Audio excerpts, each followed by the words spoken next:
നമസ്കാരം. എല്ലാവർക്കും IS കോർണറിൻ്റെ പുതിയൊരു എപ്പിസോഡിലേക്ക് സ്വാഗതം. ദേശദേവതയായ മൂത്തേടത്തുകാവിലമ്മയുടെ സ്വീകരണവും ഇറക്കി പൂജയും ഒക്കെയാണ് ഇന്നത്തെ വീഡിയോയിൽ ഉൾപ്പെടുത്തിയിട്ടുള്ളത്. ഞങ്ങളുടെ തമിഴ് ബ്രാഹ്മണ സമൂഹ മഠമാണ് അത് ഏർപ്പാട് ചെയ്തിട്ടുണ്ടായിരുന്നത്. അപ്പോൾ സമൂഹ മഠത്തിൽ നടന്ന വളരെ ലളിതമായ ചടങ്ങുകളാണ് വീഡിയോയിൽ ഉൾപ്പെടുത്തിയിട്ടുള്ളത്. ദേവി സാന്നിധ്യം നിറഞ്ഞു നിന്നിരുന്ന സമൂഹ മഠത്തിലെ ഭക്തർക്ക് പറ നിറയ്ക്കുന്നതിനുള്ള സൗകര്യം ഒരുക്കിയിട്ടുണ്ടായിരുന്നു. അതുപോലെ തന്നെ സമൂഹം ഭാരവാഹികൾ ദേവിക്ക് നിവേദ്യത്തിനായി അട, പായസം മുതലായവ തയ്യാറാക്കിയിട്ടുണ്ടായിരുന്നു. രാവിലെ 9 മണിയോടുകൂടിയാണ് മൂത്തേടത്തുകാവിലമ്മ ഉദയനാപുരം ക്ഷേത്രത്തിൽ പോയി തിരിച്ച് ഞങ്ങളുടെ വൈക്കം സമൂഹ മഠത്തിലെത്തിയത്. അതിനുശേഷമായിരുന്നു ദേവിക്കുള്ള സ്വീകരണവും ഇറക്കി പൂജയും ഒക്കെ നടന്നത്.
ഇന്നത്തെ വീഡിയോ നിങ്ങൾക്ക് എല്ലാവർക്കും ഇഷ്ടമായെന്ന് വിചാരിക്കുന്നു. ഇഷ്ടമായാൽ ചാനൽ ലൈക്ക് ചെയ്യാനും ഷെയർ ചെയ്യാനും സബ്സ്ക്രൈബ് ചെയ്യാനും മറക്കരുത്.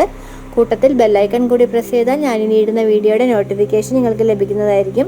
അപ്പോൾ ഇതുപോലുള്ള കൂടുതൽ നല്ല വാർത്തകളും വിശേഷങ്ങളും ഒക്കെ ആയിട്ട് വീണ്ടും വരാം. നന്ദി, നമസ്കാരം.